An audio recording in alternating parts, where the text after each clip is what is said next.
Now it's 9 minutes after 11 this day, the 3rd of September 2025. And the show is The Breakpoint. My name is Kwanya Joshua. Yes, and of course, this is Hilda Chepto, and it's Sporty FMKE on all social media platforms. Pale on our social media, there's a link on the bios. Click that link and listen to us from wherever you are. And now we want to talk about football agency. What it means, what goes around it, and why players would decide not to move from one club to another. Does that mean agent amekata? So please. Yes, the role of an agent. Yes. We want to know. I'm very excited. very, very excited. As I told you in my other life. You want to be a football agent? I want to be a football agent. And maybe later on, after we have this conversation, I'll talk to our guest. Yes, anipatie hizo tips and how to go about it. Of course, in studio, we have Okina James, who is a football agent. And also, in addition to that as well, he is a partner at JFC Sports Management and also a sports consultant. And first of all, he's FIFA licensed. Unajua hiyo ni important. Lazima, you have to say FIFA licensed. The body, that is very, very important. Of course, karibu sana, Okina, to the studio. Thank you, Hilda. Thank you, Kwanya, and Sporty FM for having me. Yes. Looking forward to an engaging conversation. Yes, and I think we just start from what is a football agent? Because the football agent, what exactly is a football agent and what is the role of a football agent? Thank you for that. So basically, a football agent is a bridge between talent and club. Because in the modern world that we're living in, football is a business. And to make sure that you have the perfect player fit for the various clubs, it is important to get to know how to get the proper player dependent on the club needs. Yes. Yeah. When you talk about scouting football talent, then what does it involve? So scouting, first of all, is an art where you match. It's a matchmaking game where clubs have needs and the player has qualities. So it's a matter of matching the qualities to the needs of the club. Yeah. And it's also the job of a football agent to scout, or there's specific scouts, you work with a scout, or you can do both the jobs of a scout and also being an agent. For an agent, being a scout is an added advantage, but there are scouts who do it as professionals. Yes. So it's a professional thing that people do. But as an agent, being a scout is a plus to you. Yeah. So if, let's say you are an agent and you have a scout, how is the synergy of you two working together to see that these players as a potential of moving from this club to the other club? What is the synergy looking like? So first of all, in the agency business, it's all about collaborations because you can't do everything on your own. You can't be everywhere at one specific time. Let's say, for example, in the Kenyan context, we have a match being played in Nyayo Stadium, another one being played in Kasarani, another match being played maybe in Kisumu. And there are specific players that you are on the lookout. So it is good for you as an agent or an agency to have scouts spread all over to get to look out for the various talents that are available. Yeah. Yes, and there's something we mentioned that you are FIFA licensed. Yeah. What does that mean, and how many FIFA licensed agents maybe do we have in the country at the moment? Okay, so I'll take you back. I'll do a chronology. So in 2015, FIFA did something called deregistration, because before that there was licensing, but then in 2015 they did a big mistake. Let me call it a big mistake, and they did away with the licensing requirement. So with that, it opened the Pandora's box, and we had very many people doing the agency business. And when it's open for all, there's a lot of issues that crop up, safeguarding issues of integrity. Then years later, that is in 2022 into 2023, they brought back the licensing aspect, and now there was need for anyone who wants to do the agency business to go through an exam that was set, 20 questions. You do 20 questions with a pass rate. It's an open book exam. A pass rate of 75%. Percent. Yeah. Yeah. And for me to go through the process of doing an exam, do I come with a background of training? What kind of background should I come with? Nakuja tu. Or anybody from different backgrounds can be an Do I need a agent. diploma level from university? The most important thing is passion. Passion for Passion for football. Yeah. Passion for football.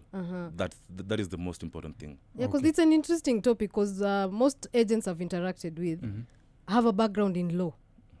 Most of them, that I know in East Africa at the moment, they have a background in law. So I think for lawyers it's easy transition compared to everybody else. Yes, because when you become an agent, what you're doing is contract negotiations, and contracts are written in legalese or legal terms. So being a lawyer, it gives you an edge over the rest. So equally, more journalists are also, we have very many journalists also who are agents. So don't be shocked. Interesting. So my dream is still valid. Very valid. And also I asked a question about how many do we have in Kenya licensed? In Kenya right now we are around 24, give or take, because I'm not sure in the last exam how many passed. You know, it's so closed that you have to go through the federation to get to know exactly how many sat for the exam and how many passed. Yeah. Okay. Yeah. And you are looking to represent a player as an agent. What do you look in that player? Nini unaangalia? So long as he's a footballer, you can represent anybody. So first of all, when you're looking at representing a player, what is most important is the player himself. What does he want for himself? Because I've had instances. Okay, this is an interesting story. I have a player in Dubai who, when I asked him, okay, what do you want with yourself? He told me, I don't want to go pro anywhere. I just want to go and have or play in a corporate club, corporate setting, where I can earn my money and look after my folks back home. So it is not all cast in stone. It starts first of all with what the player wants, and then now you can tailor make to fit also your goals as well. Yes. That is very and also equally at times you find clubs reach out to you telling you we need a defender, giving you specifics, this height, this weight, this number of games played. So now you curate it to the specific needs or the specific you've given the parameters that you are given by the clubs. Yeah. Wow. Yeah. If you look at our league, let's stick with the top tier. Okay. Sometimes most of the games are not broadcasted. Yeah. So how then, as an agent, do you get to not mingle but know these players? How do you get to know the players generally that are playing in the league? So one advantage I have is I've played football personally. So that is an advantage I have. So with that, I get to know a number of coaches. I get to know a number of players. So it's all a matter of reference. Someone refers you to a specific player, tells you there's this player. I'd like you to look at him. Tell me what you think about him. Does he qualify? Yeah, so it's always somebody referring you. So referrals. Yeah, referrals. So you have to have a network, so that it's because it's word of mouth, it's phone calls. You don't have, and something else I noticed, and I've talking to a few other agents that they struggle with is lack of data. For player data, of course, and also just because, as Kwanya said, the broadcast, our league is not broadcasted out there, so it's difficult to sell a player, to move a player, let's say from here to either North Africa or to Europe, because they will ask where can I see this player? Where are the videos? Where are the data? Where are the statistics? Can you just tell us about those challenges? Okay, so gone are the days where you used to be given a player and you're told, if I may use the local lingua, huyu ni mpakaji, huyu ni fundi. Ni fundi. Anakipiga. Anaipiga mbaya sana, Yeah. you know. So those days are in the back. So nowadays it's all about data and statistics. So without data and statistics, it becomes a little bit difficult to make such moves. And that is one of the biggest challenges that we have in Africa as a continent, and especially in leagues that are not broadcasted. Because now when, let's say, a team from outside the continent or outside the country asks you for a player, the first thing they ask is, give me the player CV. You know, as opposed to you guys in the corporate who you present a 3-page or 5-page CV. Yeah. For them, it's all about footage, Videos. that gives data and analytics of how they play. Yeah, so without that, it becomes a very big challenge to make the moves. And what have you done to help do that? What are some of the solutions? So some of the solutions is just to push, to try and push the players themselves, to have maybe friends who can be taking their videos. It's As also they play or as train. they play or train. Or It's also a train. challenge because you Yeah. find with the broadcasting, rights are given to The broadcaster. the broadcaster, and it's difficult to go to the stadium. Yes, to video. To video or even use VO. There's something called VO that can be used, and it makes it even easier to get to get the data and analytics. So with the broadcasting deals, most of these players, some of their rights are taken away from them. Yeah, because you find when the federation does the signing, the player is the least Considered. Considered. in the whole matrix. Yeah. Okay. Kenya has a lot of football talent. I know you agree with that, right? It's a fact. It's a fact. It's a fact. Kenya has talent. Yeah.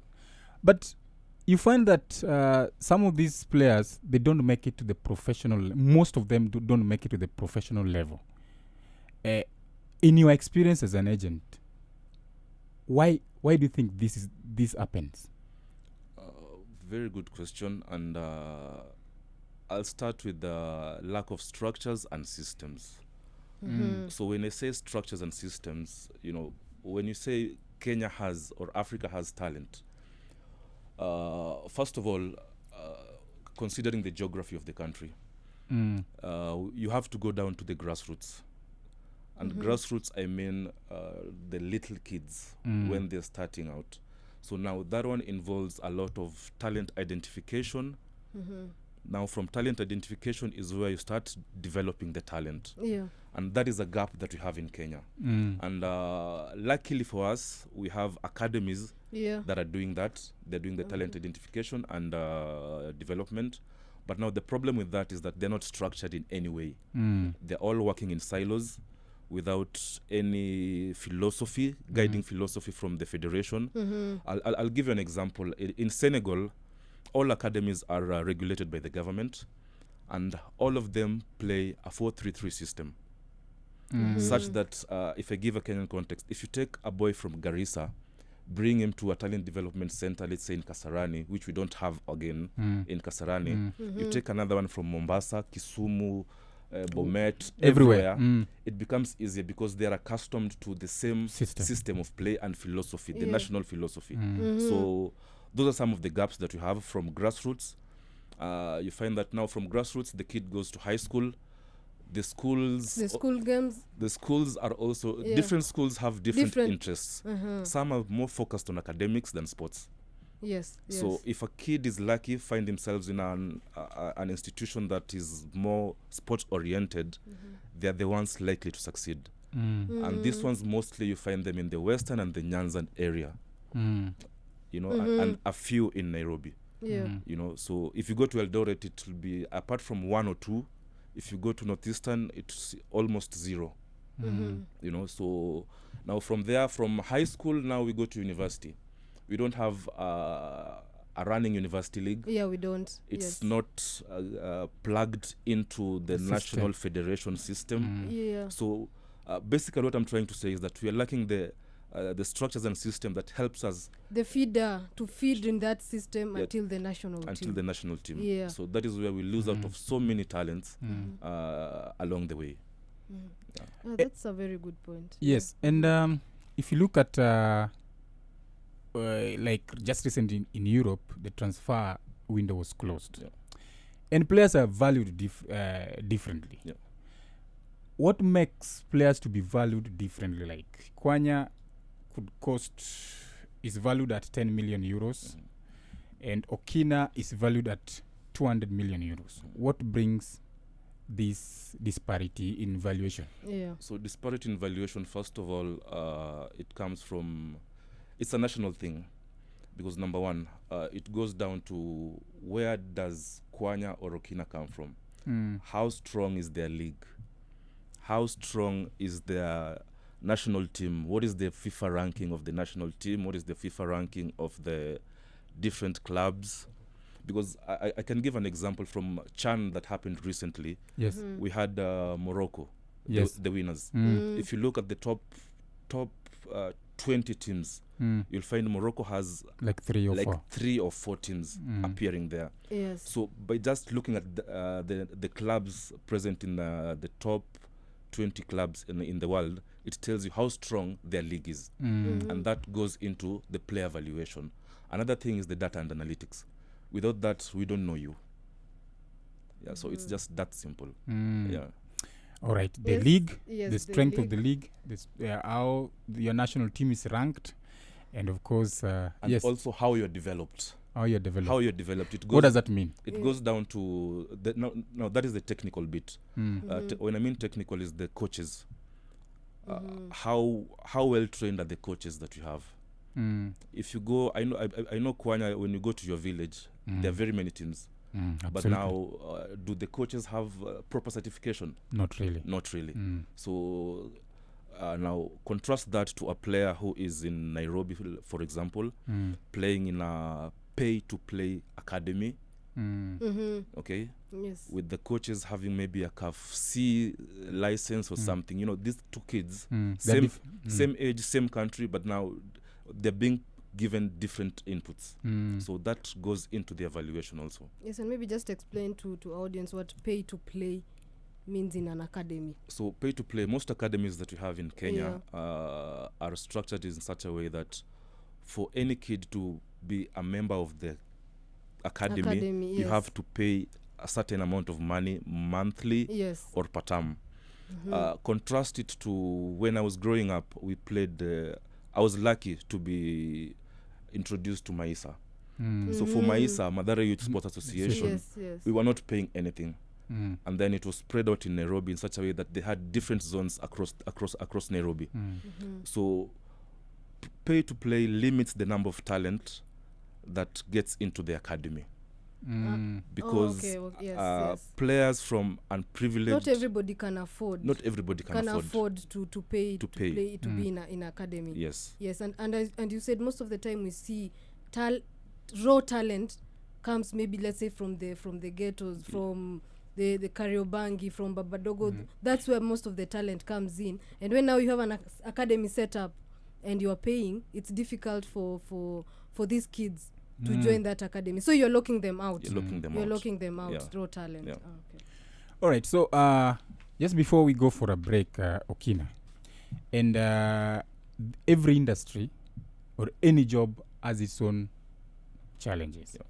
As an agent, what are those key challenges that you see that you, the authorities within your working environment should address to make sure that the football agency, because you just mentioned, like, as of recently, only 24 registered football agents in Kenya. Oh. You would expect that number should be higher than that. What are those challenges that you see in the industry? So, first of all, in the industry in Kenya, one of the major challenges I have is lack of, the clubs are not willing to work with players who have agents. Because our work is to safeguard the players' interest. And I say this with a heavy heart. Most of these clubs like taking advantage of our players. You find a player comes to sign a contract, they're given the contract, it's almost 9-10 pages. So what does the player do? He looks at his name, if it's correct, looks at the amount that they agreed upon, looks at the number of years, of the contract duration, yes. and then starts signing down here. Yes. Signs through the pages, and that's it. So number one is most of our clubs don't like working with agents for reasons best known to them. Another thing is being an agent is a two-letter word called no. You might have a player, you believe he's good, he believes in himself, but then you try push him around different clubs and you're constantly being told no. So now that is the biggest thing, that if you're psychologically not strong, it might eat into you. Yeah, so you have to be resilient. You have to be, you just have to keep on knocking. Yeah, until you get the right match. Because as I said, it's about matchmaking. Yes, Yeah. yes. Looking at those challenges, do you also get involved in the player wages, salaries, bonuses as you negotiate with the club Kwanya to sign a player, Hilda Chepto? Definitely, contract negotiation is the main thing that we as agents do world over. Because when I say looking after our clients' interests, herein being the player or the coach, or at times even the clubs themselves, because at times we represent clubs. So most important thing is looking at what is my client getting in this contract, apart from the salary. Because now the benefit of working with an agent is that we as agents know what to look for in that contract. Apart from the basic salary, we can add some bonuses in it. For example, if Team Kwanya qualifies and goes and plays Champions League. CAF Champions Leagues, there's an X amount of bonus that is supposed to be added for every match appearance that my client has.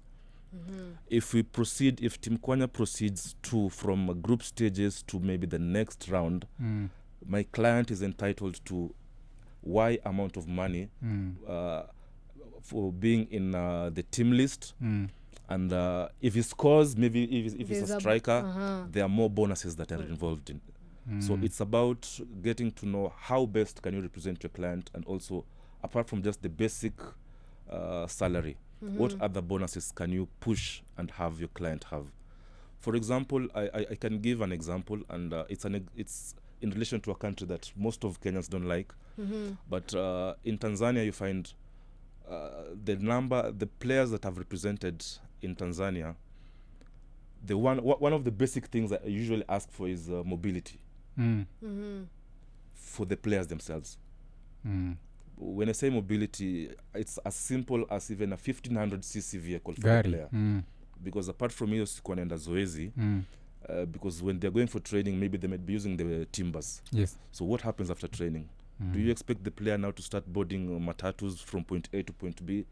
So to make his life comfortable, those are the nitty-gritties that we try to push for our clients. Yeah. Yes, and there's something just I think before we go for a break. There's this, especially from what we've seen from our football players, there's this obsession with signing fee. Player naona to signing fee iko in millions, they just go and sign. Yes. Can you just tell us what the signing fee is, and why there's that obsession with signing fee more than anything else in the contract? So the signing fee is the money given to the player on the basis of his valuation. Apart from the salary, the basis of his valuation. So you find most players tend to push for the signing fee more, because ordinarily it's more than his net salary, net monthly salary. Yes. So with that, it's easier for them maybe to settle in a new country, leave something for the family when they're going from team A to team B. So it is more or less the comfort money for the player before he joins a team. Yeah.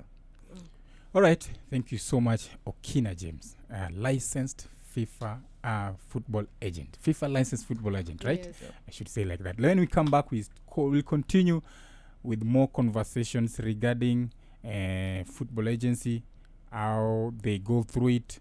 There's also this story, once your player or your client has gotten you've gotten a club for your client, wewe mwenyewe, where is your salary coming from?